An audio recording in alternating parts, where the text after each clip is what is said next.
Thank you for joining us for Caching in the Northwest. Did you know this is the official podcast of GeoWoodstock 18 in the Great Pacific Northwest? Each week, we're going to talk about caches and cachers from here and all around the globe. So while you're deciding whether to buy a high-end phone or a low-end car, we'll be caching in the Northwest. And, you know, we can't do that until we bring in our modulating co-host. Some say he only shaves when it's a medical necessity. And others say he enjoys chatting on the radio with Arctic penguin wranglers. All we know is he's called iHam. Well, tonight we are experiencing some lightning, so if we happen to drop out, it's nothing personal. We may or may not be back if that happens. But as long as the lightning cooperates, we're going to be talking about Weird Washington and Offbeat Oregon, landmarks and historical places of, we'll call it strange significance. I love it. Before we get going too far, a quick reminder that we appreciate the support of all of our patrons who helped keep this podcast coming each and every week. A special thanks to Landsharks, our corporate Denali level sponsor. If you want to know more about supporting the show, click on that Patreon link somewhere there on the geocaching site. No, on the cachingnw.com website. That's the one we're talking about tonight. That would be the useful one, yes. That would be the useful one. And what else is useful? Are glows. Do you know what a glow is? Yes, I do. A glow is a geocaching log of the week. Whether you read it or whether you wrote it, we want to hear about it because great logs simply make geocaching better. Send an email or a field recording, you know, maybe on your phone when you're actually out there at the cache, making that significant find or reading that log that suddenly makes sense when you're at ground zero. Send that to feedback@cachingnw.com. You can call in to 253-693-TFTC or use the voicemail tool on the website and show us how you glow. Oh, so very glowy. Now, our glow tonight comes from Team G Winchester. Sent it in via email. And he starts off. So when I first heard you do a glow each week, I thought, wow, great, gorgeous ladies of wrestling. But I quickly learned it was geocaching log of the week. And oh, well, I was hoping to relive some of my misspent youth, but I guess a great log is just as good. Speaking of misspent youth, here's my log from visiting the cachers of Hazard County. That is GC Whiskey 3 X-Ray 5. 7 Whiskey 3 X-Ray 5. Oh, sorry. Thank you. I missed a 7. I was worried about the whiskey. Maybe you ought to be worried about the whiskey. You don't want to leave the whiskey out is all I'm saying. Right before an X-ray. I don't know where I'm going. Let me get back to the glow and a little more whiskey. My daughter on a daddy-daughter day out and wanted to show her a little museum and store from a show from my youth. Yes, a store and museum dedicated to the TV show Dukes of Hazzard. I grabbed the cache while she was not looking, a total muggle move.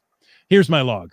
So you're heading towards Shenandoah National Park via Lurie.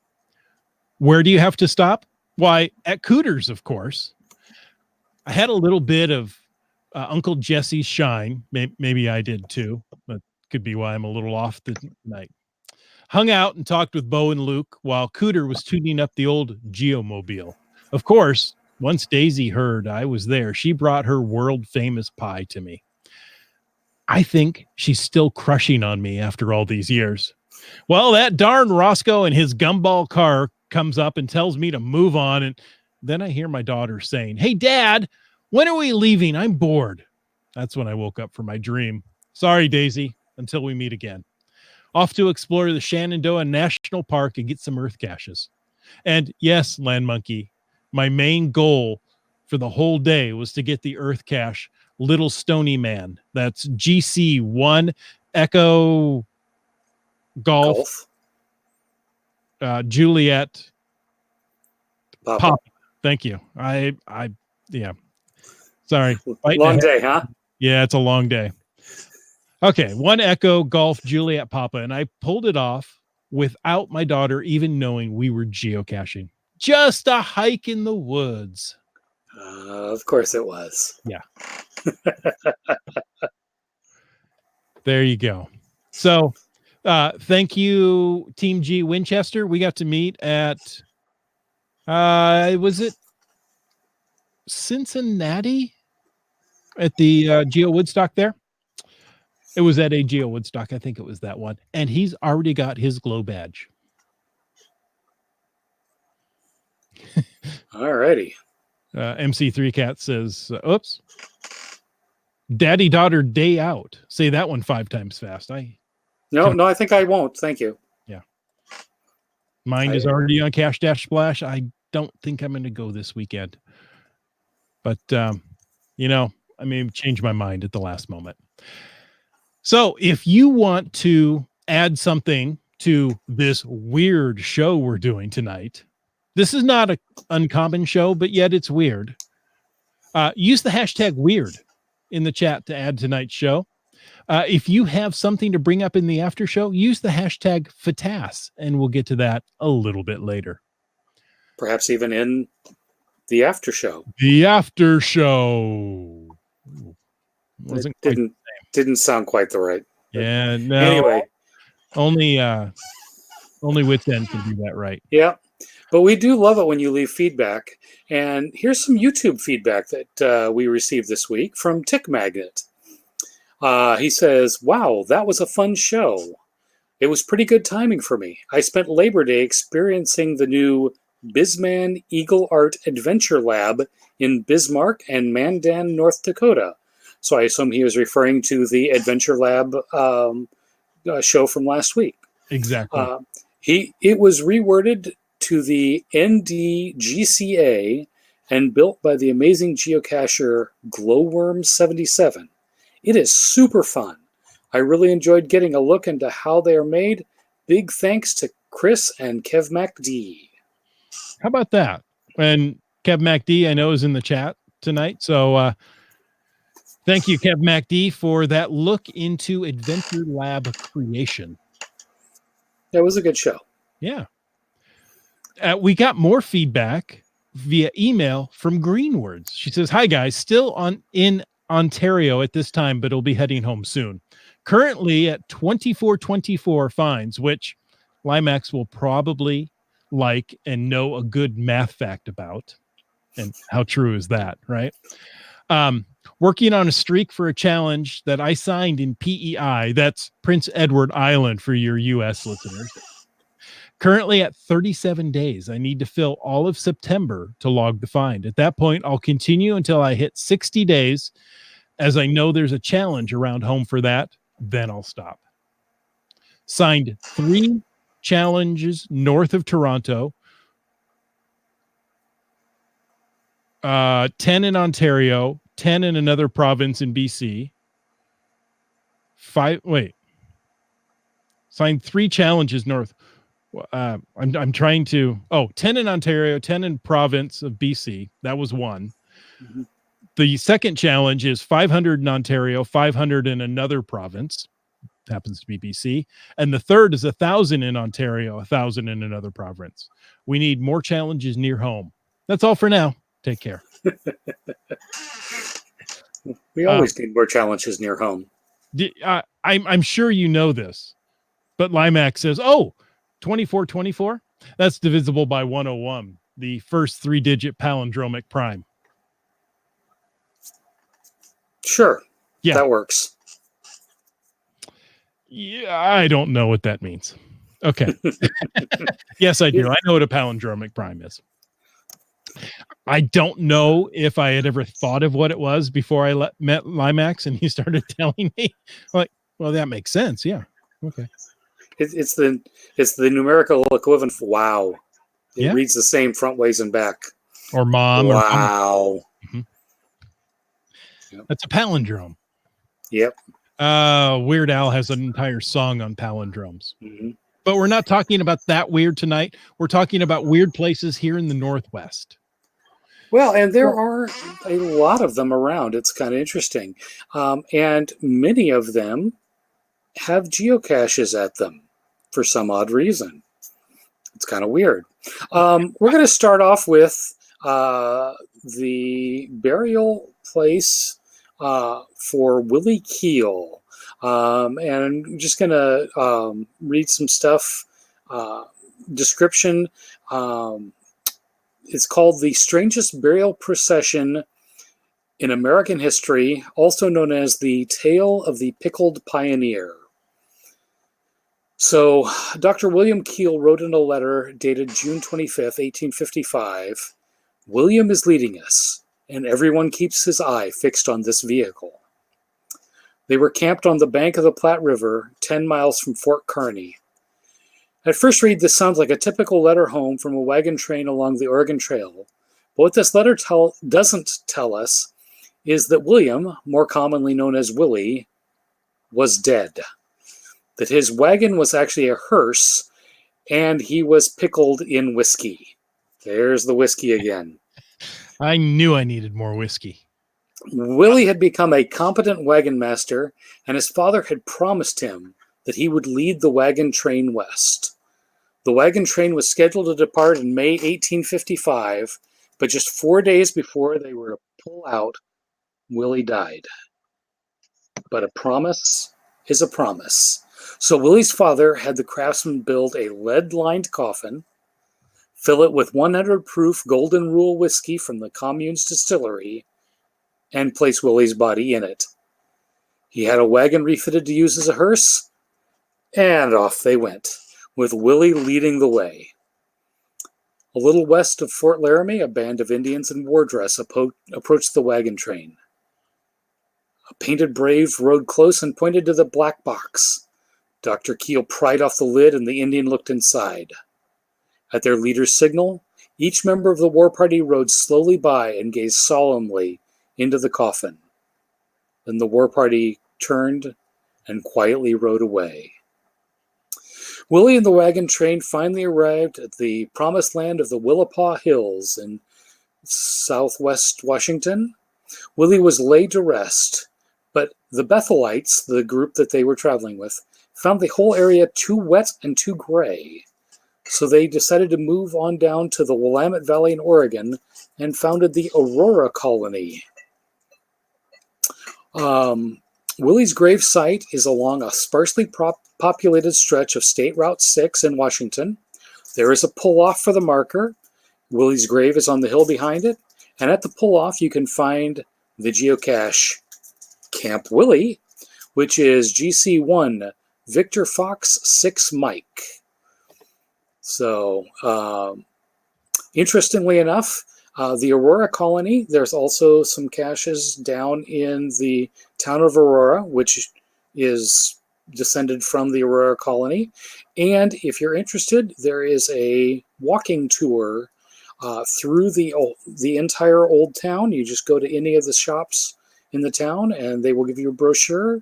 And so Monkey Cakes and I did part of the walking tour about a year ago, spring. So. But that's the fun at Aurora Colony. But yes, Willie Keel, the pickled pioneer.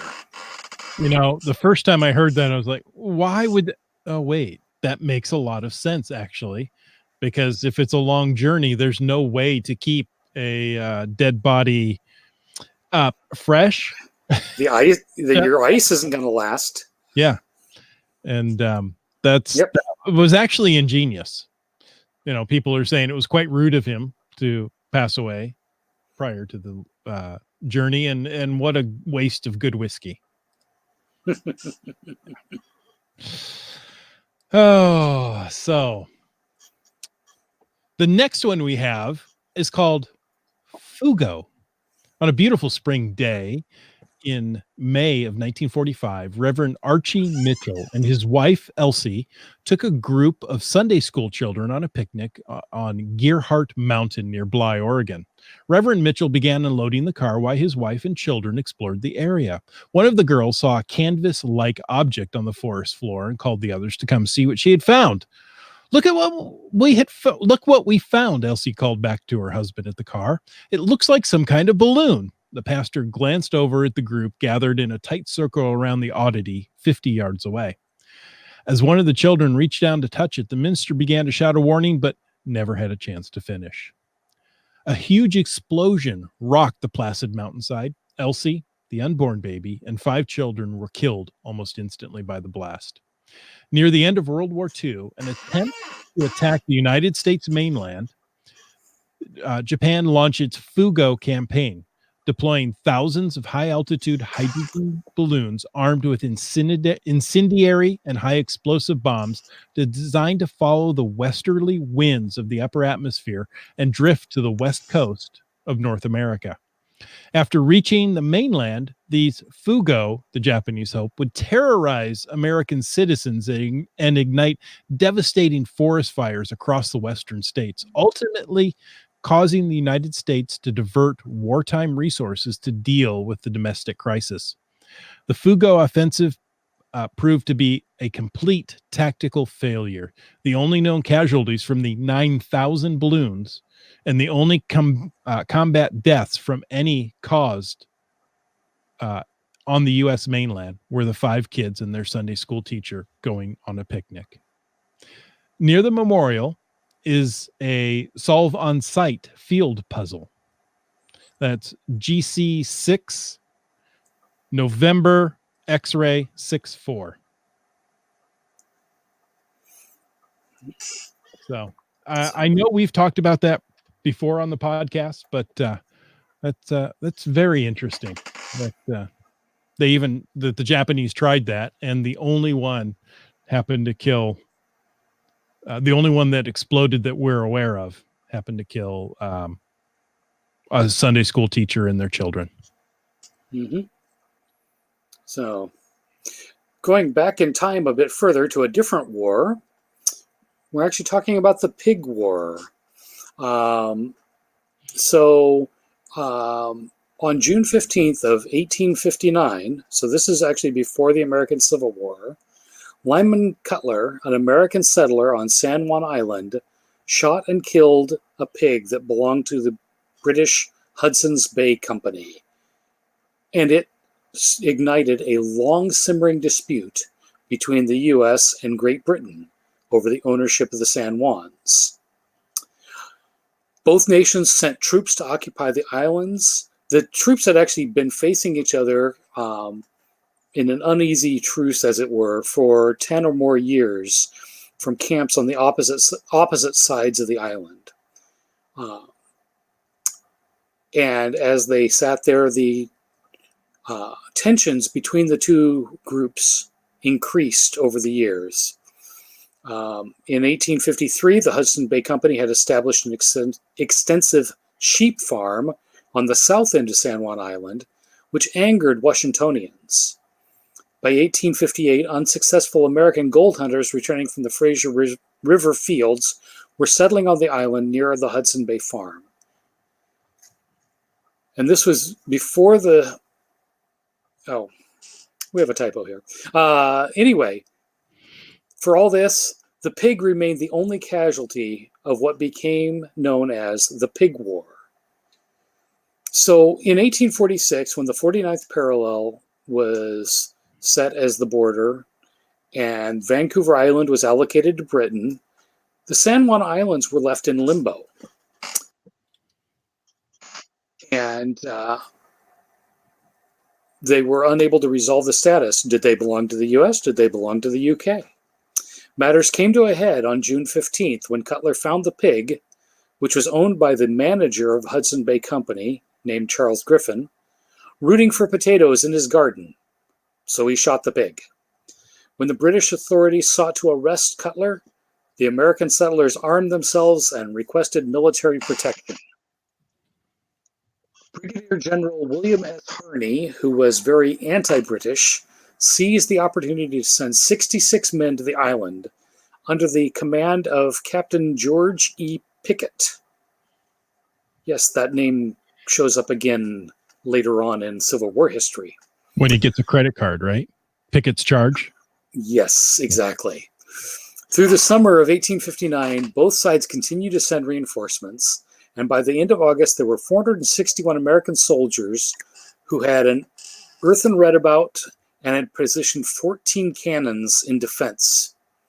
Opposing them were 5 British warships mounting 167 guns and over 2,000 British troops.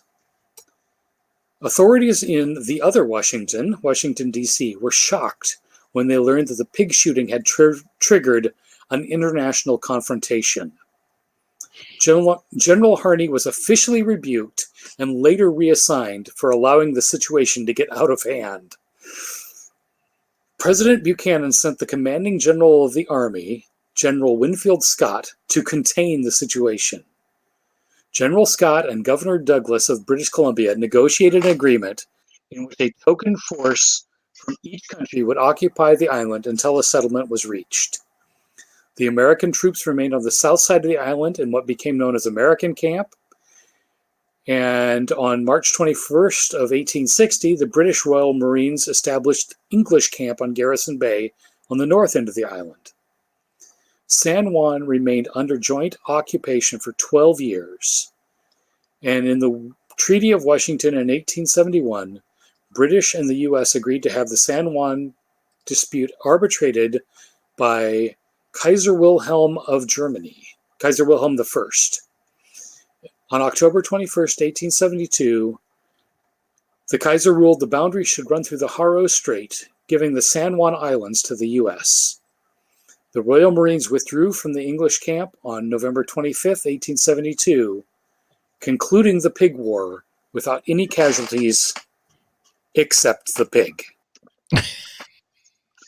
Near the site of American Camp, you can find the American Camp Cache, which is GC 3 Mike Delta Romeo 3.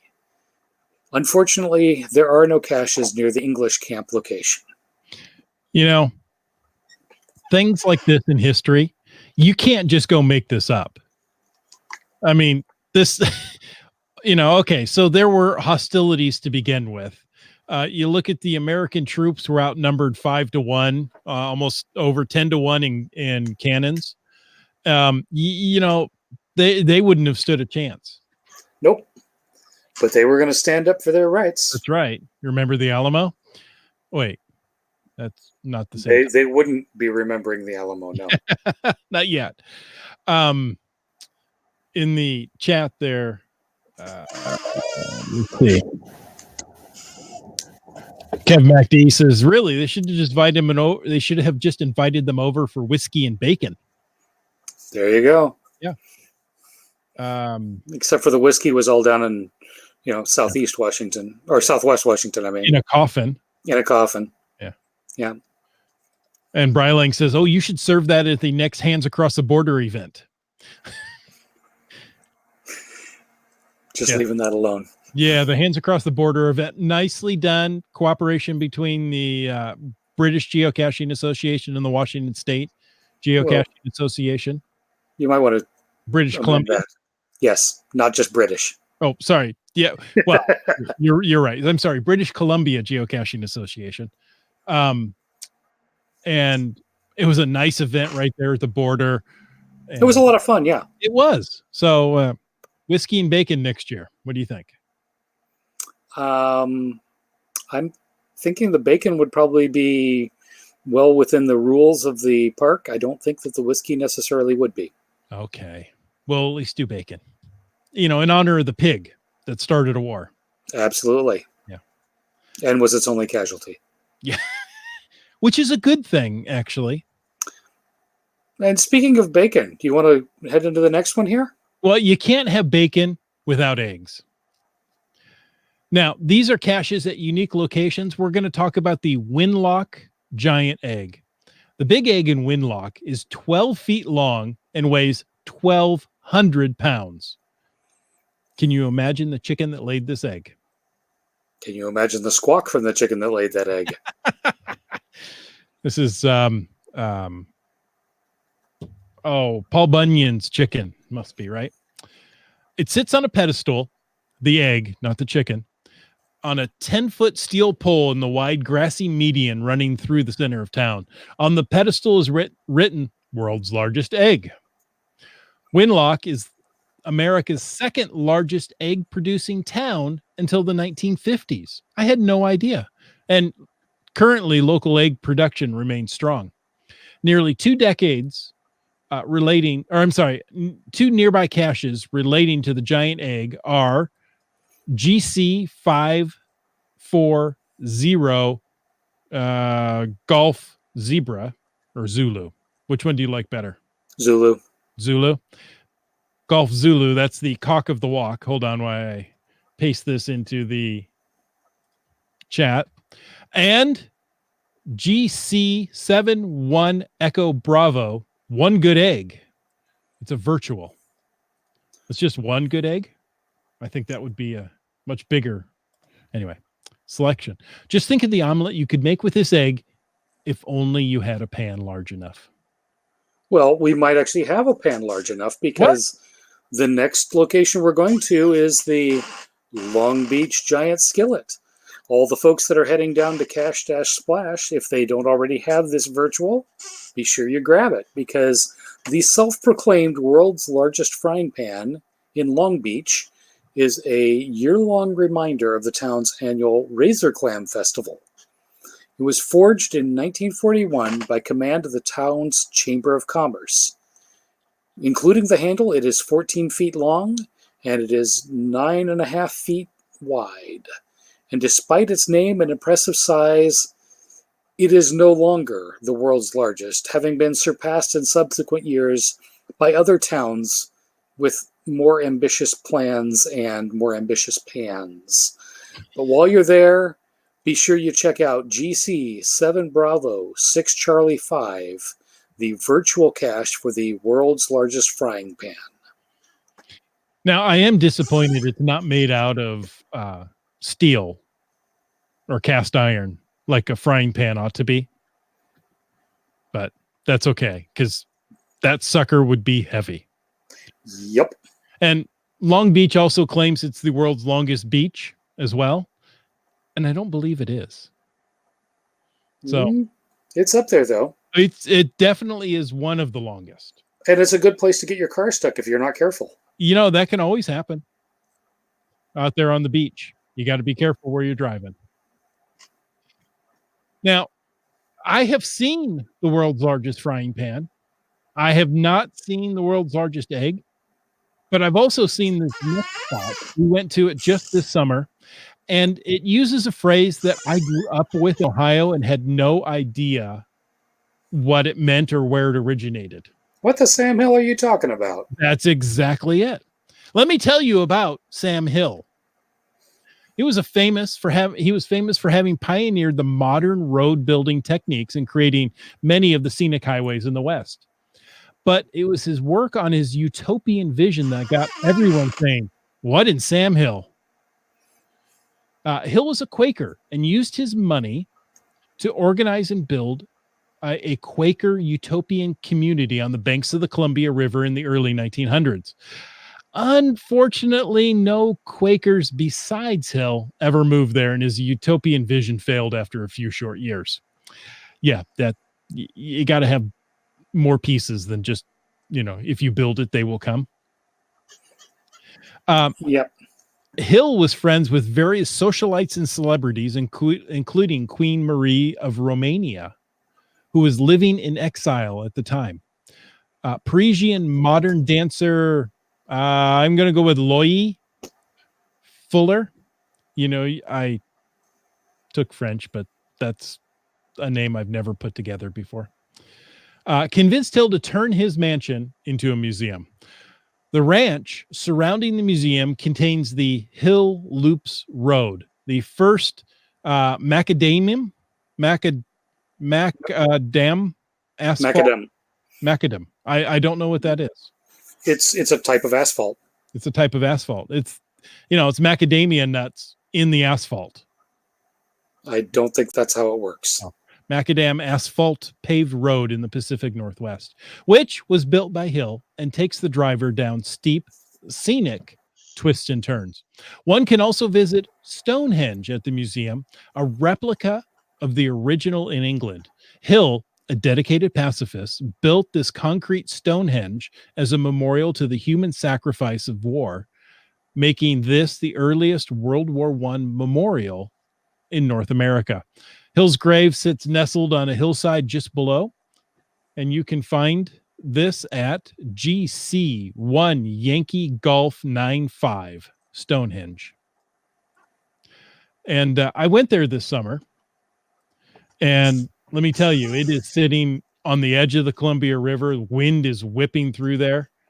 And it is amazing. He built it 1-to-1 scale. So it's the size of Stonehenge and laid out exactly like that.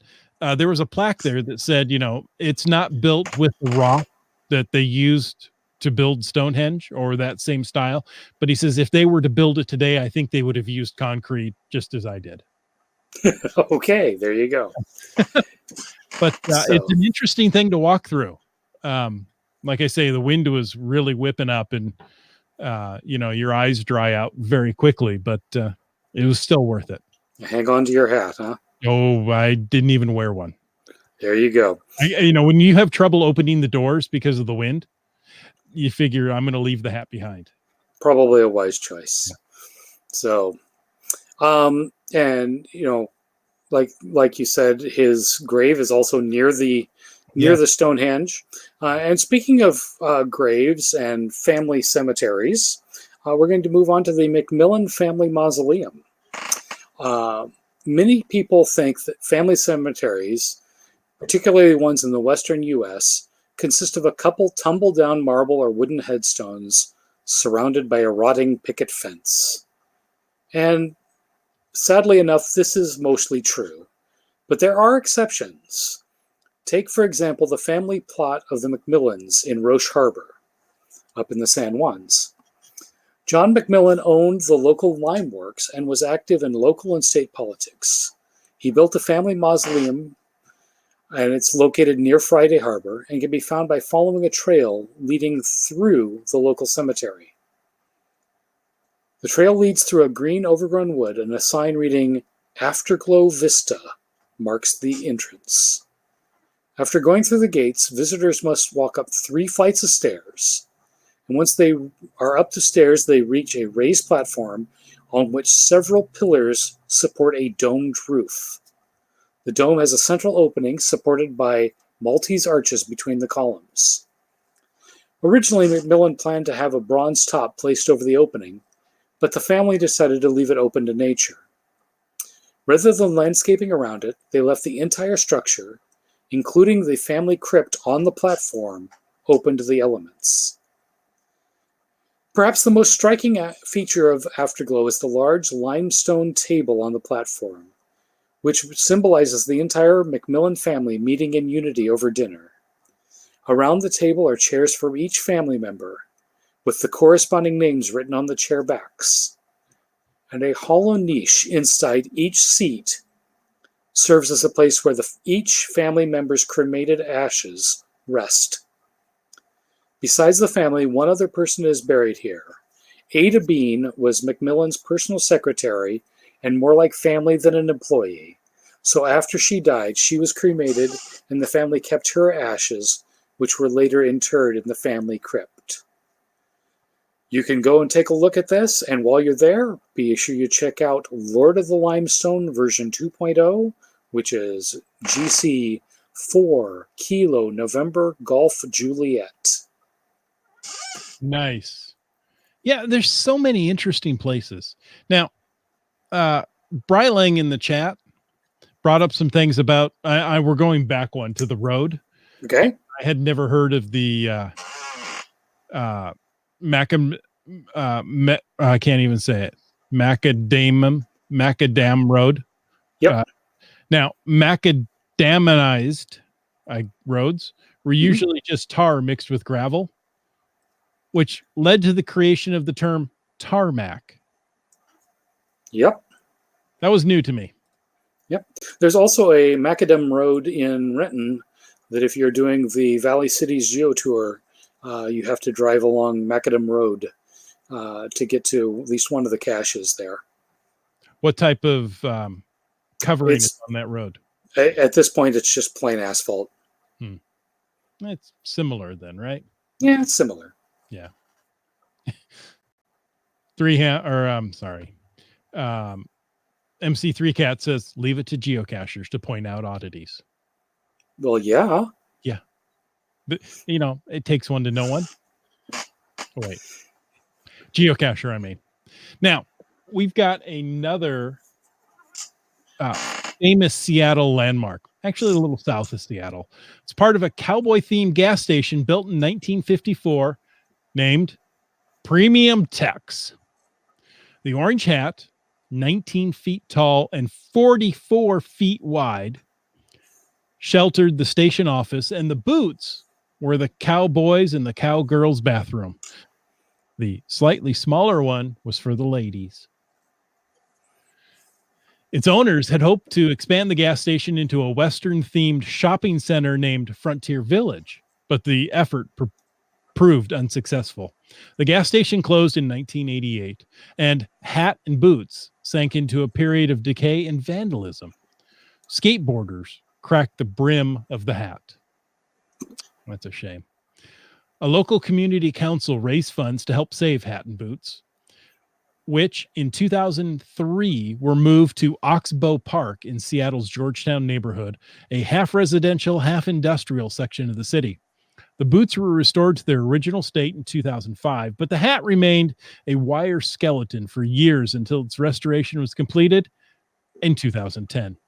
There are plans to have it house the interpretive exhibit on the history and meaning of the hat and boots. Now, you could go find the geocache that's nearby because, that's why we're pointing these out. That is GC November Delta 6 Echo. Don't! Elvis has left the hat and boots. I don't think Elvis had that big of a head. He may have, actually. I leaving that one alone. Yeah. So I have not been there. Have you been there? Yeah, we have. It's they've done a good job of rebuilding them, and it's kind of out of the way. You definitely have to make a specific effort to go there, but they've done a good job with it. Nice. Brian Lang adds that the boot was a lab cache during the last block party. Oh, okay. So that may be when we went, actually, now that I think about it. Which boot, the big one or the little one? Yes. Oh, okay. So, moving on. There's a huge gray whale lurking beneath the surface of a tiny park in Yashats, Oregon. At least that's what this whimsical sculpture wants you to believe. The first thing visitors to Whale Park will notice is the metal whale tail sticking up from the grass. Upon closer inspection, it becomes clear the ground in front of the tail is rounded, as if the rest of the graceful giant were swimming just below the sod. About once every minute, the whale announces its presence with a spray of water from a hidden source. And when the sun hits it just right, it looks as if the underground whale is spouting rainbows. Officially known as Bazalgette the Whale, the bronze sculpture was created by local artist Jim Adler in 1995 and is designed to resemble a life-sized gray whale. And if you want to see it, you just take a look at GC 4 Hotel 3 Kilo 6, which is Scenic Yashats number 4, Landlocked Cetacean. Apparently, there's also a buried submarine in the Tri-Cities. There used to be a geocache at that park, but that geocache seems to be gone. So you'll have to settle for the whale, not the sub. Yeah, I thought, we're talking about buried things that are supposed to be in the ocean. The Tri-Cities has the USS Triton Park, and during a couple of the Tri-Cities geocoin challenges, there has been a cache at that park. But I looked and it's not there currently. Close by, but not. Wait till next year's geocoin challenge. There'll be a new one. Exactly. It's just strange to come out in the desert and you go, that's a conning tower of a submarine. What's it doing out in the desert? Yeah. Uh, uh, There is a conning tower, submarine conning tower in Bremerton that does have a cache at it. I don't have um, the GC code, but there's a micro. It's just outside the Naval Museum, which is right next to the ferry terminal in Bremerton. Uh, Interesting. There you go. Now, my wife worked at the nuclear reservation in Idaho, and there was rumors that there was an underground submarine base in Idaho that they came in off the river and they would bring submarines in there and train on them in the middle of the desert. That was the rumor. we'll leave that one classified as rumor. Okay. We don't know. Now, the next one is the octopus tree. Now, this is not the tree octopus. The Northwest tree octopus is something entirely different. This is the octopus tree of Oregon, and I've been there, and it is something to see. The octopus tree is a massive Sitka spruce located a few hundred feet from the Cape Meares Lighthouse on the Oregon coast in the U.S. The tree is shaped like an inverted octopus with branches growing like giant tentacles from its 50-foot base. The tree has no central trunk. Instead, 6 candelabra limbs extend horizontally from the base as much as 16 feet before turning upwards. The tree's unusual shape, according to local historians and the Tillamook tribe, comes from the ravages of the wind, but it could have also been man-made. The octopus tree is believed to be 200 to 300 years old, dating back to when the Indians lived in the area. In fact, one theory says that the octopus tree was shaped like an octopus by the Indians to hold their canoes with their dead in it and other ritual objects. Once featured in Ripley's Believe It or Not, the tree has been described as one of the modern wonders of the world. Over the years, the curious spruce has also borne the name monstrosity tree or candelabra tree for obvious reasons. But it is persistently called the council tree, a place of reverence where elders once made decisions and where shamans performed ceremonies. Today, the octopus tree is not only a historic a historic site, but also a botanical wonder, the kind of tree that prompts tourists to make a sightseeing detour. A sign near the tree reads, "The forces that shape this unique Sitka spruce have been debated for many years. Whether natural events or possibly Native Americans were the cause remains a mystery. The tree measures more than 46 feet in circumference and has no central trunk. Instead, limbs extend horizontally as much as 16 feet before turning upwards. It is 105 feet tall, estimated to be 250 to 300 years old." And there are words here I don't know if I can pronounce. Oh, roll out your best Latin attempt and go for it. Oh, it will be terrible. It's GC 3 Motel 4 November X-ray. Picea sitchinmis octopada. How's that? Close enough. Yeah. People can look up the GC code. Yeah. Anybody going to argue that? Okay. I have enough trouble with English. You throw Latin at me, I don't know. But yeah, I went there. I think we were going down the coast to Garibaldi, Oregon. Oh, I like GSM times 2. He says perfect. And I know he's referring to my pronunciation. It can't be anything else. And we stopped at this, and it was one of those things. I stopped for the lighthouse. My parents were with us, and my dad loves lighthouses, so we stopped for the lighthouse. And this tree was there, and I'm like, "This is incredible!" And we spent over an hour there. Very cool. It was there. I popped open the geocaching app, and guess what? There was a geocache there. Hey, there's a cache here. Yeah. But it's one of those things that we stopped for the lighthouse, didn't expect to see the tree, so. It's something you need to stop and look at it. Very cool.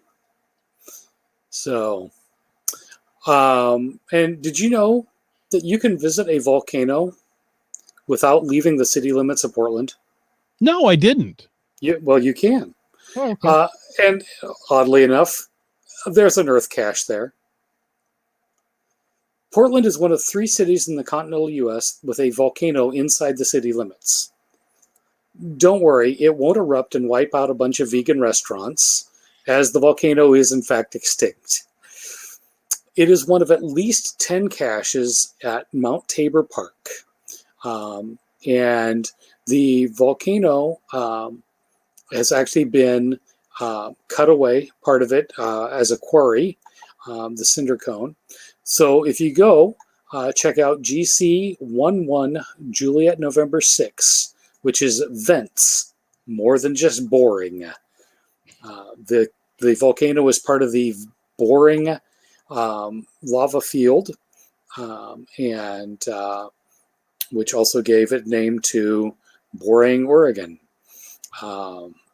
which There's not much going on there. oddly enough, there's an awful lot going on in Boring. It's just kind of weird. UDAC likes the vegan restaurant joke. Always here to help. Anyway, they say keep Portland weird, and sometimes they take that to heart way too much. But anyway, but it is an earth cache there, and it has you looking very closely at the cutaway portion of this cinder cone. You're looking at the different colors and layers of stone, and so on and so forth. So nice. Now, iHam, you did most of the research for this episode. actually, I'm going to give credit where credit is due. Monkey Cakes did a ton of the research for this play. So this is kind of her bailiwick, looking at history, looking at oddities by the side of the road. One thing we did discover as we were doing some of this research was that the website Atlas Obscura is a very handy thing for finding, well, obscure places on the map. And one of the handy things about the Atlas Obscura website is for every obscure place that it highlights, it includes the latitude and longitude of the location, which makes, hey, that's an interesting site. Are there any caches near there? Well, just cut and paste the Latin lawn from Atlas Obscura into the geocaching app, and hey, look, there you go. I really do like Atlas Obscura. I've found several things. You know, one of the things that it led me to was Pac-Man Park in Seattle. It's a little odd-shaped asphalt park in Seattle. However, they've painted the Pac-Man maze on as much as they could get, and you can walk through it. So, which level? I want to say the first one. Okay. It has the cherry on it. Is that the first level? Do you have all the levels down up through the 19th? No. Do you have Pac-Man fever? No. Okay. Sorry. And there's says, I love Pacific Northwest history. It was so much fun. Thank you, Monkey Cakes. My Mac says, when I hear Cinder Cone, I think of the craters of the moon in Idaho. I love that place. I need to go back. I've not actually been there yet. You should go. Now, wear sturdy shoes because they have some of what they call aha lava, which is very sharp. And if you go in, like, say, tennis shoes or running shoes, it's going to tear those soles up in nothing. And you're going to say, aha, I need new shoes. Yes. So. Oh, Limax says the cherry's on the first level of Pac-Man and the second. Okay, then. With the raspberry on the third. I just remember the cherry on the front. Yeah, I never got the maps down. B Pendragon says you can hear eyes rolling from the other room. Yeah. Can I hear? Yeah. No, because I've got headphones on. Oh, so okay. I can't hear the eyes rolling. So, folks, thank you. If you've got any interesting places in the Northwest that you'd like us to talk about, stick them in the notes. We'll go back through and listen to them or talk about them in the after show. But right now, we want to say thank you for tuning in, listeners. We hope you enjoyed this episode of Caching in the Northwest. And I want to take a moment to thank Landsharks, our corporate Denali level sponsor. Landsharks.ca is the outdoor adventure and geocaching store. Check them out online or go in person and visit their store in Victoria, BC. They're open 6 days a week, except holidays, and they ship orders online daily. Now, when you stop by the store, be sure to meet the new staff members, Diane and Diego. They just started this week, apparently. Cool. And of course, we want to thank our faithful Denali level supporters. That's Landsharks, JP's Geo Designs, Limax, Team Squirrel, and WorldCaching.com. If you want to know more about supporting the show, you can go to CachingNW.com. You see how I got that right this time? Mm-hmm.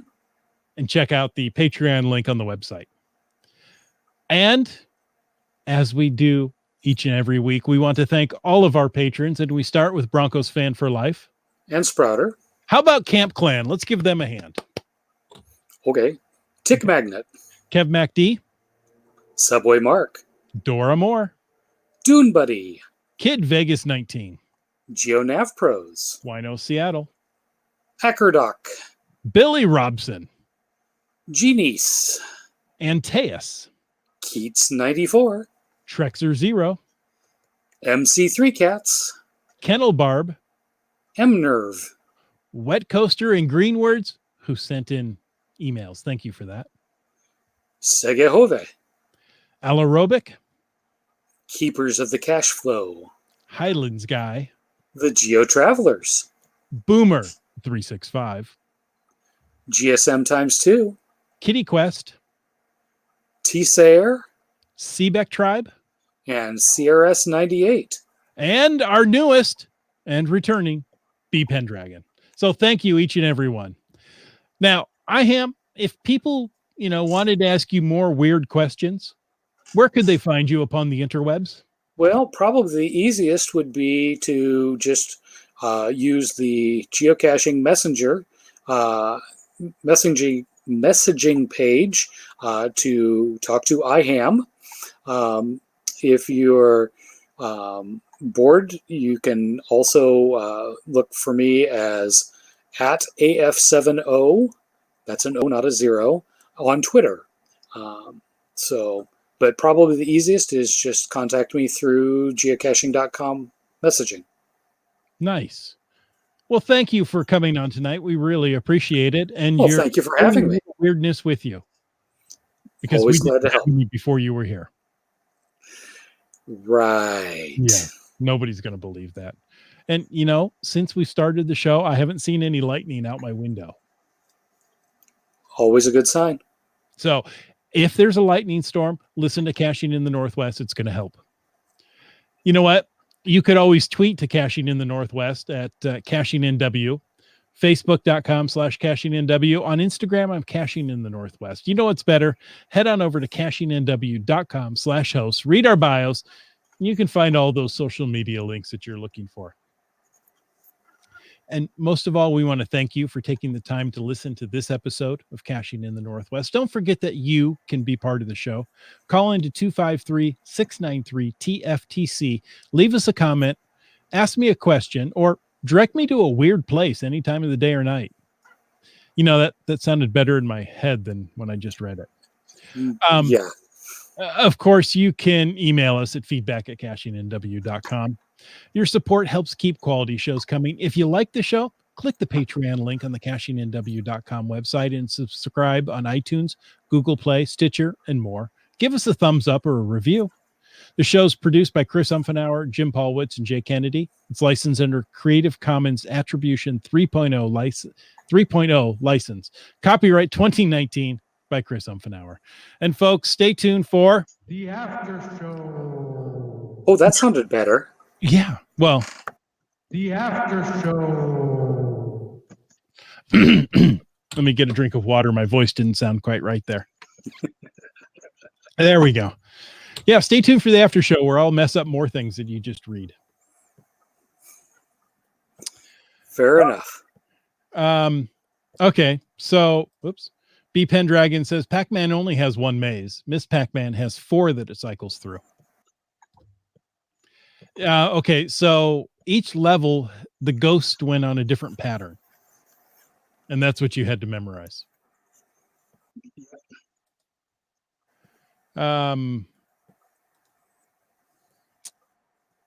Monkey Cakes is talking to MC3 Cats, and they would love to talk to you about a Narnia themed Where I Go for Mount Tabor. Ooh, that could be exciting. Well, the backstory there is, while we were in Mount Tabor, we did the earth cache for the volcano, but there's actually, I looked at it, including the puzzle caches, there's probably a dozen caches in that park, and it's not that big of a park. Okay. There's 2 or 3 water reservoirs for the city of Portland in there, and whatnot. But as you're wandering through, you come through this path in the woods, and there's a lamppost sitting in the middle of the woods. So what are you going to do? You're going to come up with a Narnia theme something for it. Definitely. Love it. So you better go play something there before one of our listeners do. Monkey Cakes also says you can play Pac-Man or Miss Pac-Man to claim a find for GC4042 top score virtual cache in Portland. have you done Top Score yet? No, I have not. It's at not Missile Command. It's Command. It's got command in it, right? Ground Control. Ground control. That's it. Ground control. Yep. It's a lot of fun. Yeah.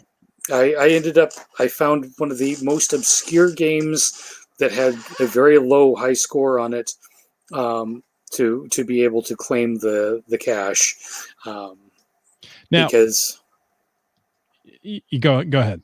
Oh, because quite honestly, I'm not that great of a Twitch gamer, so it's I found some really obscure one tucked back in a corner that had very few high scores on it. It's like, I can do this.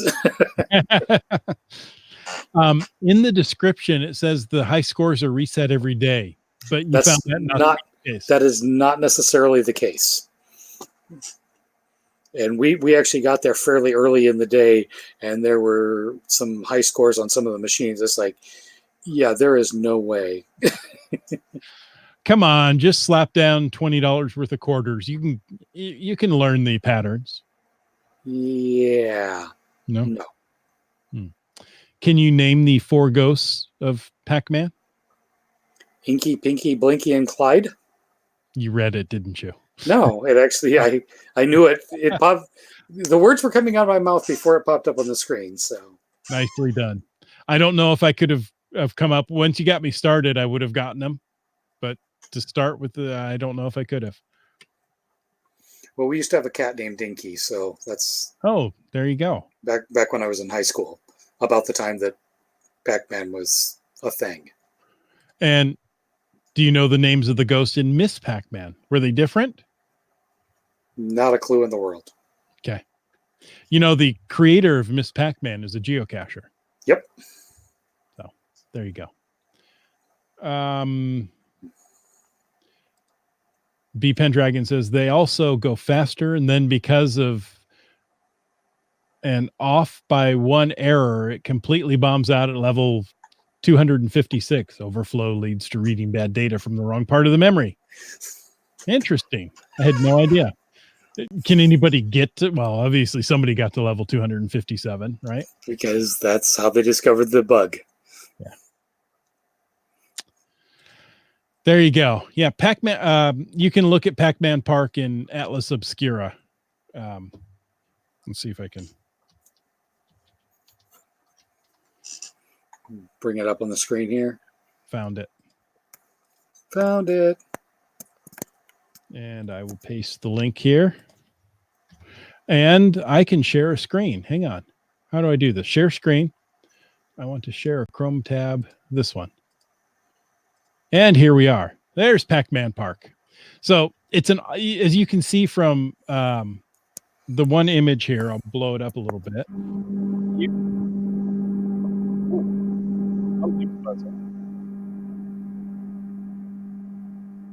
You can see it's an odd-shaped park where they've painted the Pac-Man maze. And those other odd shapes are tables. They have tables and chairs. So Okay, but if you zoom out a little bit, you can show folks there on the right the 47.6189 and -122. Yep, right there. There's the latitude and longitude. So if you want to see if there's a cache near Pac-Man Park, you just cut and paste that. There isn't into cache at Pac-Man Park. Not yet. Not yet? No. Are there any nearby? Yes. So anyway, but yeah, you cut and paste that and plunk it into the geocaching.com search feature, and away you go. So it was fun. Okay, are you ready? The 4 ghosts of Miss Pac-Man? Sure. Inky, Blinky, Inky, Pinky, Blinky, and Sue. Ah, so the difference is Sue replaced Clyde. Yeah. Could it have been a boy named Sue? This is actually the anniversary of Johnny Cash's death, if I remember correctly. Is it really? There were several things on Facebook about it earlier. Okay. So. B Pendragon says they also have a lot of pinball at ground control, including some downright rare ones.